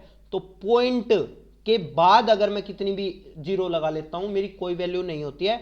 और पॉइंट से पहले अगर मैं कितनी भी जीरो लगा लेता हूं मेरी कोई वैल्यू नहीं होती है जीरो की। बस हाँ, एक बात ध्यान रखना, ये जो नंबर है ना, इस नंबर के आगे 0 0 ही चलती रहनी चाहिए, कोई और नंबर नहीं आना चाहिए। मान लो 1 आ गया तो ये मेरा जो 2 था ये मेरा 2 नहीं रहा, अब ये मेरा कुछ और बन गया है, या मैंने 1 यहाँ लिख दिया तो ये मेरा अब कुछ और बन गया है। तो रूल यही होता है कि 2 है, 2 के और इसके पॉइंट के बीच में, ठीक है, इनके बीच में कुछ और ना आए। अब कुछ कुछ ये हो सकते हैं कि कुछ ये कह देंगे कि हाँ मैंने पीछे लगा दिया, 0 लगा दिया, तो भैया आपने 2 और जो 2 के पॉइंट के बीच में था उसके बीच में 0 लगा दिया। आपको इनको तो एक साथ रखना है। मान लो मैंने 137 लिख दिया, 137 लिख लिया, तो पॉइंट कहाँ आएगा, यहाँ आएगा। अब मैं 0 चाहे कितनी भी यहाँ लगा लूँ या 0 मैं यहाँ लगा लूँ, मुझे कोई फर्क नहीं पड़ता। इसी तरह से अगर मान लो मेरा 7.3 है तो अब मैं 0 यहाँ कितनी भी लगा लूँ, यहाँ कितनी भी लगा लूँ, मुझे कोई फर्क नहीं पड़ेगा, ये 7.3 ही रहेगा, ये इक्वल ही रहेगा। समझ में आया? ऐसा हो सकता है कि आज 72 क्वेश्चन थे ना, तो मुझे 2 क्लासेस के अंदर कवर करवाने पड़ेंगे, ये एक क्लास के अंदर होंगे नहीं आपसे। नेक्स्ट पे चलते हैं भाई। आसान क्वेश्चन है, कह रहे हैं निम्नलिखित कक्षा 5 में पाठ्य पुस्तकों में से एक सवाल है। यहाँ 4 खंभे हैं जिनका माप ये है। यदि उन्हें समान लंबाई के टुकड़ों में काटना है तो प्रत्येक टुकड़ों की अधिकतम लंबाई क्या होगी। एक्चुअली ये रिलेटेड टू एचसीएफ वाले कंसेप्ट से हैं। तो कह रहे हैं गुणक और गुणज के ज्ञान की परीक्षा ले रहे हैं, एचसीएफ ज्ञात करने के कौशल की जांच कर रहे हैं। नहीं भैया, सीखी गई संकल्पनाओं का प्रयोग करते हुए समस्या समाधान कौशल बढ़ाने रहे हैं हम। रियल लाइफ जो हमारे कंसेप्ट होते हैं, प्रॉब्लम सॉल्विंग स्किल हैं, उनको बढ़ा रहे हैं हम। यही हमारा उत्तर है, तीसरा उत्तर है हमारा इसका। ठीक है दोस्तों, नेक्स्ट पे चलते हैं भाई। ये जो क्वेश्चन है इसके अंदर एक्चुअली मेरा जो ऑप्शन है वो ऑप्शन कटा हुआ है। कह रहे हैं निम्नलिखित बिंदुओं का प्रयोग करते हुए 15 को प्रदर्शित कर रहे हैं। ये सब 15 है, ध्यान से देखो, ये भी 15 है। तो ये हो क्या रहा है, ये आपका समान एरिया दिखा रहे हैं, हम एरिया समान दिखा रहे हैं। क्षेत्र और संचयी प्रक्रिया, तो इसके अंदर से अगर मैं वैसे भी आंसर बताऊं तो मेरा आंसर अगर यहाँ से, तो पहला मेरा उत्तर हो सकता है कि यहाँ मेरा क्या हो गया, इसको मैं कह सकता हूँ कम्यूटेटिव प्रॉपर्टी हो सकती है मेरा इसका आंसर। ठीक है, तो कम्यूटेटिव और एरिया दोनों हम इससे पढ़ा सकते हैं। ठीक है, कि 3 गुणा 5 और 5 गुणा 3 मेरा बराबर है। देखो 3 गुणा 5 और 5 गुणा 3 मेरा बराबर है। इसी तरह से 15 गुणा 1 और 1 गुणा 15 मेरा बराबर है। तो इसका उत्तर यहाँ से तो 1 आ जाएगा। नेक्स्ट पे चलते हैं भाई। कह रहे हैं कि किसी अभ्यास में प्रश्न था कि पी क्यू तथा आर एस रेखाखंडों की लंबाई मापिए। तो बच्चे ने क्या किया, बच्चे ने ए बी की लंबाई 5 सेंटीमीटर कर दी, ए बी की लंबाई 3 सेंटीमीटर कर दी। तो क्या है, उसके अंदर त्रुटि है। रेखाखंड का नाम ए बी लिखने की आदत है कि कोई भी होगा, आपको कई बार ऐसा होता है कि आप, अगर मैं कहूँगा कि आप ट्रेंगल बना के दिखाओ तो आप क्या कहोगे, ए बी सी मेरा ट्रेंगल है। ठीक है, चाहे वो ट्रेंगल पी क्यू आर हो, तो आपकी ये आदत बन जाती है कई बार, इस वजह से आप ए बी सी लिख देते हो कई बार। ठीक है, तो यही आंसर है हमारा, तीसरा उत्तर है इसका। कोई उसके अंदर कंसेप्चुअल एरर नहीं है, प्रोसीजरल एरर नहीं है, रीडिंग एरर नहीं है। उसके अंदर एरर कौन सी है कि उसके अंदर दिक्कत यह है कि उसने हर लाइन को ए बी ही पढ़ा है। समझ में आया? तो वो पी क्यू या आर एस नहीं लिख पाया और उसने ए बी माप के ए बी ही लिखा। नेक्स्ट पे चलते हैं भाई। आसान क्वेश्चन है, कह रहे हैं नीचे दिया गया कौन सा क्रियाकलाप कक्षा 3 के छात्रों की समस्याओं को हल करने की कुशलता में वृद्धि करेगा। अब समझो, जब प्रॉब्लम सॉल्विंग एबिलिटी हमें बढ़ानी है, समस्याओं को हल करने की कुशलता बढ़ानी है, तो हमें समस्या भी इस तरह की देनी पड़ेगी जो रियल लाइफ हो, रियल लाइफ होगी। समझ में आ गया? किताबी कोई समस्या नहीं दे सकते हम बच्चों को। तो कह रहा है कि कोई वर्ग पहली जिसमें सीखे गए सभी मुख्य पदों जैसे सम विषम और ये सारी चीज़ें देख दी तो गलत हो गया ये चीज़ें। अब सेकंड ऑप्शन पढ़ो। कह रहे हैं कि कोई सामूहिक परियोजना प्राथमिक कक्षाओं के छात्रों को समान रूप से 4 सदनों में बांटा जाता है। सदन आपको पता होगा, हाउस सिस्टम चलता है, हर स्कूल के अंदर अलग अलग हाउसेज रहते हैं। ठीक है, तो बांटा जाता है में किस प्रकार विभाजित किया जाए ताकि हर सदन में खेल, कला, संस्कृति और शैक्षिक क्रियाकलाप के प्रतिभाशाली छात्र हों। ये हमने बच्चों से पूछ लिया। तो ये है, ये कोई रियल लाइफ एक्टिविटी है। बच्चों को कहा कि भाई हमें करवाना है बेटा, हमें हाउस एक्टिविटी करवानी है और हमें बच्चों को बांटना है। हम बताओ कैसे करेंगे। कुछ कहेंगे सर रोल नंबर वाइज बांट लो, कुछ कहेंगे पहले मान लो 24 हैं किसी क्लास में तो पहले 24 को इस तरह से बांट लो, या हम कहेंगे कि मतलब अलग अलग तरह से बच्चे दे सकते हैं। तो उनका जो डिवीजन वाली जो चीज़ है, डिवाइड करने की जो क्षमता होगी वो उसका वो विकसित हो रही है। तो ये आप कह सकते हैं। तो हमारा सेकंड उत्तर हो जाएगा इसका। नेक्स्ट पे चलते हैं भाई। कह रहे हैं कि किसी छात्र से नीचे दी गई संख्याओं को पढ़ने के लिए कहा जाता है, तो वो 306, 408, 4008 और 4010 को कैसे पढ़ता है? 30, 6, 40, 8, 408, 40, 10 इस तरह से पढ़ता है। ठीक है, 306 को 36, 48 इस तरह से, मतलब इस तरह से पढ़ता रहता है। 408 तो 40, 10 इस तरह से पढ़ता है। तो उसके अंदर दिक्कत, जब ये पढ़ने में दिक्कत आएगी ना इस तरह से, तो समझ लेना उसको प्लेस वैल्यू यानी कि उसको स्थानीय मान की संकल्पना समझ नहीं आई है। समझ रहे हो? तो ये ऑप्शन है चौथे में ही। ठीक है, सेकंड वाले में कह रहा है समझ तो ली है पर उपयोग नहीं कर सकता। नहीं भैया, उसको समझ में ही नहीं आई है, तो इस वजह से इसका आंसर है चौथा हमारा। नेक्स्ट पे चलते हैं भाई। बहुत आसान क्वेश्चन है। कह रहे कक्षा 2 में इस तरह का आपको कक्षा 2 के अंदर बच्चों को दे दिया, आपने क्वेश्चन दे दिया इस तरह का, तो ये किस लिए होती है? ये एक्सरसाइज किस लिए होती है? ये पहला ये एक्सरसाइज है। ठीक है, कि हमें बच्चों के अंदर स्किल, कौन सी स्किल बनानी है? हमें बच्चों के अंदर संकलन और व्याकरण की कुशलता को प्रबल करना है।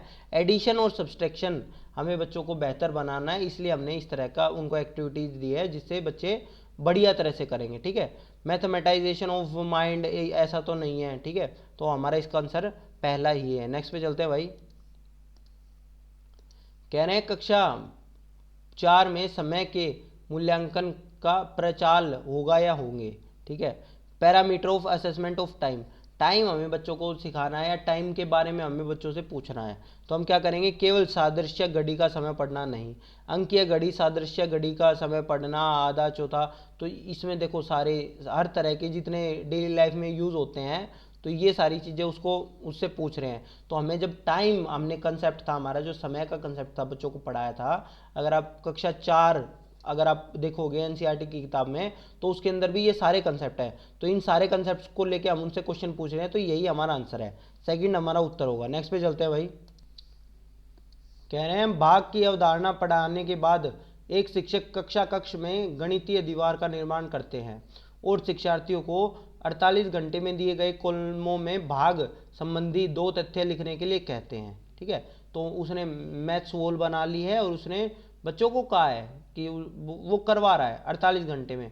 ठीक है, तो अब उसने कहा 25 डिवाइड बाई 5, फिर अंकुर का कहा।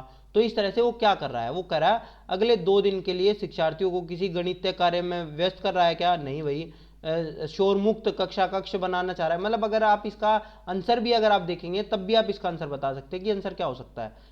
ना शोर मुक्त बनाना चाह रहा, ना वो उनको कुछ इस तरह का कह रहा कि वो उनको दो दिन तक उनको ऐसा कुछ काम दे दिया कि ये बच्चे काम में लगे रहेंगे अपने में, तो ऐसा नहीं है। प्रत्येक बच्चे की अभिव्यक्ति और एक दूसरे से सीखने के अवसर देना, यही हमारा इसका आंसर है। वो प्रत्येक बच्चा यहाँ पे आएगा, लिखेगा, अपने क्वेश्चन लिखेगा और प्रत्येक बच्चे एक दूसरे से क्वेश्चन पूछेंगे और आंसर लिखेंगे, तो यही हमारा आंसर है, इसका तीसरा उत्तर है। नेक्स्ट पे चलते हैं भाई। ध्यान से समझना भाई, यहाँ बच्चा क्या कर रहा है? उसको जोड़ने के लिए कहा गया है, उसने जोड़ दिया इस तरह से, तो साफ साफ दिख रहा है उसको स्थानीय मान की पहचान नहीं है कि यूनिट प्लेस को यूनिट प्लेस यानी इकाई वाले स्थान को इकाई वाले में जोड़ा जाता है, दहाई वाले को दहाई में जोड़ा जाता है, इस वजह से इसका उत्तर है दूसरा। नेक्स्ट पे चलते हैं भाई। क्वेश्चन है मानसिक गणित यानी कि जो मेंटल मैथ होती है, वो जो एक्टिविटी होती है वो हम क्यों करवाते हैं? वो भाई हम इसलिए करवाते हैं जिससे बच्चों की कैलकुलेशन फास्ट हो। समझ लेना, मेंटल मैथ्स हम करवाते इसलिए है कि बच्चों की हमारी जो कैलकुलेशन होती है वो फास्ट रहे। समझ में आया? तो फास्ट कैलकुलेशन जहाँ पे भी आएगा वही हमारा उत्तर है। मानसिक संगणना और संबंधी प्रक्रियाओं का विकास करना, क्योंकि शिक्षार्थी तेज गति से संख्याओं के परिकलन, तेज गति आ गया ना, तो फास्ट कैलकुलेशन, तो यही है, फास्ट कैलकुलेशन से रिलेशनशिप बनाया हमने, तो यही हमारा उत्तर है, पहला उत्तर है। नेक्स्ट पे चलते हैं भाई। आसान क्वेश्चन है। कह रहे हैं कि एक शिक्षिका कक्षा 3 में कार्डों का वितरण करती है और बच्चों को समान आकृतियों का मिलान करने के लिए कहती है कि इनमें से बताओ कि कौन सी समान है। तो उसने पलट पलट के लिखी हुई है। देखो भाई, ये एक ट्रेंगल हो सकता है, ये आपका रेक्टेंगल हो सकता है, ये आपका फिर इस तरह का ट्रेंगल हो गया है, तो इस तरह से आपका मिलान हो जाएगा, लेकिन वो बिल्कुल सेम की सेम नहीं है। तो वो क्या करनी है? आनंददायक बनाना चाह रही है, व्यस्त रख रही है और आनंददायक बना रही है, ऐसा नहीं हो सकता। विभिन्न अभिन्यासों को, समान आकृतियों को पहचान करने में बच्चों की मदद कर रही है, यही है आपका। ठीक है, यही आपका आंसर है। नेक्स्ट पे चलते हैं भाई, दूसरा आपका आंसर है। अब देखो क्लास 3 के अंदर हम कभी भी सिमिलैरिटी और कॉन्ग्रुएंसी वाला कंसेप्ट तो समझा ही नहीं रहे, तो हमारा चौथा उत्तर नहीं होगा, ठीक है। तो इसलिए आपका दूसरा ही उत्तर होगा। नेक्स्ट पे चलते हैं भाई, कह रहे हैं कक्षा 5 में गणित के पीरियड में यह वाद विवाद रखा गया कि शून्य सबसे अधिक प्रभावशाली संख्या है। मतलब बच्चों को कहा कि बताओ जीरो हमारा सबसे प्रभावशाली संख्या है। तो यह क्रियाकलाप बच्चों को प्रोत्साहित करता है संयोग देने के लिए, विश्लेषण और संप्रेषण करने के लिए, संख्याएं लिखने में। ये हमारा है एनालाइज करते हैं बच्चे। जब आप किसी भी मैथमेटिकल चीज़ के ऊपर आप वाद विवाद रख रहे हो या किसी भी चीज़ के ऊपर वाद विवाद रख रहे हो, तो वो हम बच्चे उसके अंदर एनालाइज करेंगे और कम्युनिकेट करेंगे अपनी चीज़ों को, ठीक है। तो ये आंसर है हमारा, सेकंड आंसर। नेक्स्ट पे चलते हैं भाई, कह रहे हैं कक्षा 4 में छात्रों को 36 टाइलें दी गई हैं। उन सभी संभव आयतों को व्यवस्थित करने के लिए कहा गया है। 36 टाइल दे दिए हैं, ठीक है। उनसे कह रहे हैं कि इनको एक साथ लगाओ, व्यवस्थित करो। तो इससे टीचर क्या क्या पढ़ा सकता है और क्या क्या नहीं पढ़ा सकता है। तो भैया जब भी टाइल दे दी तो उससे हम आयतन नहीं पढ़ा सकते, इससे मैं फैक्टर भी पढ़ा सकता हूँ। फैक्टर कैसे पढ़ा सकता हूँ, समझना एक चीज़ को। मैं बच्चों को कहूँगा 36 है ना, तो 36 के फैक्टर क्या होते हैं आपको पता होना चाहिए। एक फैक्टर एक्चुअली निकालते कैसे हैं, अगर आपने मेरी वो 7 घंटे का कोर्स करा हो तो मैंने बता रखा है। 1 गुणा 36, 2 गुणा 18, ठीक है, 3 गुणा 12, इस तरह से मैंने आपको बता रखा है। तो वो जो होंगी, मैंने 36 टाइलों को कैसे करा, एक बार तो एक लाइन में रख दी सारी की सारी, तो 1 गुणा 36 हो गया। फिर मैंने दोबारा क्या करा, दो लाइनें बना दी 18 18 की। तो वहाँ से भी मैं उनको फैक्टर भी सिखा सकता हूँ, मल्टीप्लिकेशन भी, अगर समझ रहे हो मल्टीप्लिकेशन भी हो जाएगा। 2 गुना 18 मैंने उन बच्चों को सिखा दिया। एरिया भी सिखा दिया। एरिया कैसे सिखा दिया कि एरिया हमारा सेम 36 ही रह रहा है, लेकिन हमारा जो बन रहा है, जो चीज़ें बन रही है वो अलग अलग बन रही है। समझ में आया। जैसे मान लो यहाँ 36 ना होती, यहाँ मान लो 6 होती, तो मैं क्या सिखाता, पहले तो 1 2 3 4 5 और 6, इस तरह से ये 6 बन गई है। तो इस तरह से ये जो रेक्टेंगल बना, इसका 6 एरिया हो गया। लेकिन अगर मान लो मैं उसको 2 लाइन बना देता हूं उनकी, ठीक है, तो ये बन गया। अगर मैंने उन्हीं की 3 लाइन बना दी,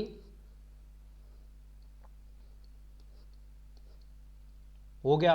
तो इस तरह से चलता है। ये मेरा एरिया भी समझा रहा हूं मैं, मल्टीप्लिकेशन भी समझा रहा हूं और मैं फैक्टर भी समझा रहा हूं बच्चों को, आयतन नहीं समझा सकता। चौथा हमारा इसका उत्तर है। नेक्स्ट पे चलते हैं भाई, आसान क्वेश्चन है। कक्षा 2 के कुछ विद्यार्थियों को हासिल वाले 2 अंकों की संख्याओं को जोड़ करने में कठिनाई होती है। तो उन्हें क्या है, उन्हें रीग्रुपिंग प्रोसेस उनको नहीं पता। जो हासिल वाले, कैरी ओवर वाले के अंदर अगर आपको नहीं पता हो, कैरी ओवर हम क्यों करवाते हैं, हम रीग्रुप करवाते हैं। होता क्या है कि मान लो आपको आपने क्या किया, 15 जमा 6 करवाया है बच्चों से, ठीक है। तो वहाँ उनका री ग्रुप बना है। री ग्रुप कैसे बना है कि इसको आप अलग देख रहे हो और इस पूरे संख्या को देख रहे हो। ये क्या हो गया, 11 बन गया है। ये क्या बन गया है, 5 जमा 6 11 बन गया है। और ये एक क्या है, ये एक नहीं है, ये एक्चुअली 10 है। तो 10 जमा 11 यानी कि 21 हो गया मेरा उत्तर। समझ में आया। तो यहाँ हासिल वाली चीज़ से ये जो 11 था ये यहाँ बढ़ गया था और ये 21 हो गया था। ये रीग्रुपिंग होता है हमारा। रीग्रुपिंग क्या होता है, अलग अलग तरह से भैया हमारे जो जोड़ करने के जो तरीके हैं वो अलग अलग होते हैं, आपको पता होना चाहिए इस चीज़ का, ठीक है। तो उनमें से एक तरीका होता है रीग्रुपिंग मेथड, जो हमारे कैरी ओवर के अंदर बहुत ज़्यादा फायदेमंद होता है। नेक्स्ट पे चलते हैं भाई, आसान क्वेश्चन है। मेजरमेंट ऑफ लेंथ मैंने हमेशा से बताया था कैसे करवाएंगे, ठीक है। तो कह रहे हैं पहले तुलना करेंगे या प्रमाणिक, प्रमाणिक मापों का उपयोग तो कभी करेंगे ही नहीं, स्टैंडर्डाइज मेजर कभी नहीं करेंगे, एंड में करेंगे। प्रमाणिक इकाइयों को विकसित करना है, ये भी नहीं कर सकते। तो पहले कह रहे हैं तुलना करेंगे, तुलना करेंगे, ठीक है। अप्रमाणिक मापों का उपयोग करेंगे, अप्रमाणिक मापों का उपयोग करेंगे, ठीक है। प्रमाणिक इकाइयों को विकसित करेंगे, प्रमाणिक माप इकाइयों को विकसित करेंगे। क्या होगा, पहले हम विकसित करेंगे या उपयोग करेंगे, ये क्वेश्चन उठता है सबसे अगर देखा जाए तो हमारे ऊपर, कि पहले हम क्या करेंगे, पहले हम उपयोग करेंगे उसके बाद में विकसित करेंगे। तो तीसरा हमारा उत्तर है, ठीक है। यूजिंग, पहले हमारा कंपैरिजन करा, फिर नॉन स्टैंडर्डाइज मेजर करे, फिर स्टैंडर्डाइज करे और फिर स्टैंडर्डाइज यूनिट बनाई हमने। समझ में आया कि हमने स्टैंडर्डाइज, हमारे सेंटीमीटर मीटर हम ये एंड में बताते हैं जब भी बच्चों को मापने वगैरह सिखाते हैं। नेक्स्ट पे चलते हैं भाई, आसान क्वेश्चन है। कह रहे हैं कि कक्षा 2 में शिक्षकों ने जोड़ सिखाने के लिए करा है, ठीक है। तो हम देखो भाई, इस जो हमारा जोड़ होता है वो दो तरह का होता है, संवर्धन होता है, समुच्चयन होता है, आपको पता होना चाहिए, ठीक है। सेग्रीगेशन हमारा जो होता है वो हमारा सब्ट्रैक्ट करने की तरीका होता है, और रिपीटेड एडिशन हमारा मल्टीप्लिकेशन होता है, तो ये तो हो ही नहीं सकते हैं। तो हमारा अगुमेंटेशन और एग्रीगेशन होता है। अब दोनों के अंदर फ़र्क बता देता हूँ। मैंने पहले भी बताया था जब मैंने आपको ये चीज़ें करवाई थी, कैटेगरी ऑफ एडिशन। तो एडिशन क्या होता है, जब आप किसी भी एक चीज़ के अंदर कोई चीज़ जोड़ते हो, समझ रहे हो। मान लो जैसे मेरा ऑगुमेंटेशन है, संवर्धन है, ये क्या है कि मेरे पहले किसी चीज़ के अंदर 10 लड़के थे, कहीं पे 10 लड़के थे, 2 और आ गए। मतलब कि आपका एक बेस रहता है कि मेरे 10 लड़के हैं, 10 में 2 और आ गए, तो मेरे टोटल 12 हो गए। समझ में आया। कोई चीज़ है मेरे पास में, तो एक होता है कि मेरे अलग अलग जगह से बच्चे आए मेरे पास में, कि 3 बच्चे राजस्थान से आए हैं और 3 बच्चे मेरे हरियाणा से आए हैं, टोटल मेरे पास हो गए 6। समझ रहे हो। मतलब एक अगर मैं ये वाली बात कहता हूँ कि हमारे कोई चीज़ बढ़ रही है, एक्चुअली उसी के अंदर कोई चीज़ बढ़ रही है, तो वो तो मेरा होगा संवर्धन, ऑगुमेंटेशन। और कोई चीज़ आपस में जुड़ के एक नई चीज़ बन रही है या एक नया ग्रुप क्रिएट हो रहा है, तो वो मेरा होगा एग्रीगेशन। समझ में आ गया। अगर मेरा ग्रुप ही बढ़ रहा है तो वो मेरा ऑगुमेंटेशन होता है, और जब मेरा कोई नया ग्रुप बन गया है तो वो मेरा एग्रीगेशन होता है। अब इसके अंदर क्या हो रहा है, देखो ये जो ऑप्शन भी मैंने दिखाया हुआ है, मैंने क्या कह रखा है, 2 या 2 से अधिक मात्राओं में किसी वस्तु का नया निर्माण। उदाहरण के लिए यदि मेरे पास 5 पेन है और बरखा के पास 3 पेन है, हम सभी के पास एक पेन एक साथ रखते हैं, तो बताओ हमारे पास कितने पेन हो गए, 8 हो गए। या मैं ही कहता हूँ, बताओ हमारे पास टोटल कितने पेन है, 8 पेन है। समझ में आया। अब अगर मैं ये वाली बात कहता कि मेरे पास 3 पेन है और मेरे को बरखा ने 2 पेन और दे दिए, बताओ मेरे पास टोटल पेन कितने हो गए, तो मेरे पास 5 पेन हो गए। लेकिन जब मैंने ये वाली बात कही कि बरखा के पास 2 पेन है और मेरे पास 3 पेन है, बताओ हमारे पास टोटल पेन कितने हैं, तो मेरे पास 5 पेन है। समझ में आया।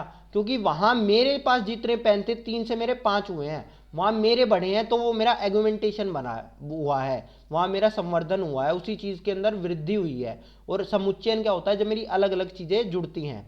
अब देखो ऑप्शन के अंदर क्वेश्चन क्या कह रहा है, क्वेश्चन कह रहा था एक टोकरी में 5 सेब है, उनमें 7 सेब और डाल दिए, उसी टोकरी के अंदर और चीजें आ गई हैं। समझ में आ रहा है। तो आपका क्या होगा, आपका ऑगुमेंटेशन आपका उत्तर आ जाएगा। नेक्स्ट पे चलते हैं भाई।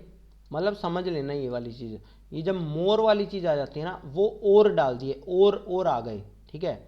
तो ये मेरा हमेशा जब और वाली चीज़ आ जाएगी, और बच्चे आ गए, और चीज़ें आ गई, तो मेरा ऑगुमेंटेशन होता है, उसी के अंदर वृद्धि हुई होती है। नेक्स्ट पे चलते हैं भाई। आसान है। कह रहे हैं एक संख्या का दशमलव निरूपण समझने के लिए क्या चाहिए। कभी भी दशमलव वगैरह अगर समझना हो तो प्लेस वैल्यू हमारे लिए इंपॉर्टेंट होती है। नेक्स्ट पे चलते हैं भाई। देखो क्या कह रहे हैं, कह रहे हैं कक्षा 3 में आधे की संकल्पना का करना है, आधा बताना है बच्चों को, तो आप कैसे करेंगे। तो ये 4 चीज़ें आपको बताई गई हैं, तो इनमें से आप क्या क्या करेंगे। चित्र दिखाएंगे जिसमें आधा प्रदर्शित किया गया है, आधा चिन्ह दिखाएंगे, बहुत सारे मूर्त पदार्थों को आधा से विभाजित करते हैं। तो ये जो जो हमारा मूर्त वाली जो ये चीज़ आई है कि तो सबसे पहले आप क्या करेंगे, सबसे पहले हम मूर्त चीज़ों को ही लेकर आते हैं। तो सबसे पहले तो सी होना चाहिए, तो या तो मेरा आंसर पहला है या दूसरा है, ठीक है। सबसे पहले मैं चित्र वगैरह बाद में दिखाऊंगा, आधा लिखना तो एंड में सिखाऊंगा। सबसे बड़ी बात ये भी है, जो हम हाफ लिखवाते हैं ना, ये 1/2 या कोई भी आप चिन्ह वगैरह सिखाते हो तो ये एंड में सिखाते हो, तो ये 1/2। तो यहाँ पे भी ये देख लो कि या तो ये होगा या ये आंसर मेरा होगा, तो ये भी आ गया। अब मेरे को ये देखना पहले आ रहा ए आएगा या डी आएगा। तो पहले वाले में कह रहा है कि चित्र दिखाता है जिसमें आधा प्रदर्शित है, और लास्ट वाले में कह रहा है कहानी या शब्दों का प्रयोग करता है जिसमें आधा प्रदर्शित। सही बात है, पहले कहानी वगैरह हम सिखाएंगे तो हमारा उत्तर आ जाएगा दूसरा। समझ में आ गया। नेक्स्ट पे चलते हैं भाई। लास्ट क्वेश्चन होगा क्योंकि आज की क्लास बहुत ज़्यादा लंबी हो गई है, और ये टॉपिक थे ना इसके अंदर ज़्यादा, इसलिए। नेक्स्ट पे चलते हैं भाई। कह रहे हैं निम्नलिखित में से कौन सा कथन सही है। 0 शुड बी इंट्रोड्यूस आफ्टर 9। 0 हमें 9 के बाद सिखाना चाहिए। स्थानीय मान सिखाते समय 0 का परिचय दिया जाना चाहिए। पढ़ाई जाने वाली प्रथम संख्या शून्य होनी चाहिए। बच्चों में संख्या ज्ञान विकसित होने के बाद शून्य का परिचय दिया जाना चाहिए। यही आंसर है। जब बच्चों के अंदर नंबर सेंस आ जाएगी पूरी तरह, तब आप उनको 0 के बारे में बताएंगे। किसी दिन इसके बारे में बताऊंगा कि ये कैसे बताया जाता है। ठीक है, आज के लिए बस इतना ही, 1 घंटे की क्लास हो गई आपकी। धन्यवाद दोस्तों, आपका दिन शुभ रहे। मैं था आपका भाई प्रतीक मलिक, आप देख रहे थे TCF प्रतीक मलिक। थोड़ा सा ज़्यादा हो जाएगा क्योंकि आज बेहतर क्वेश्चन हो नहीं सकते थे, इसलिए 36 ही क्वेश्चन हो पाए। धन्यवाद दोस्तों।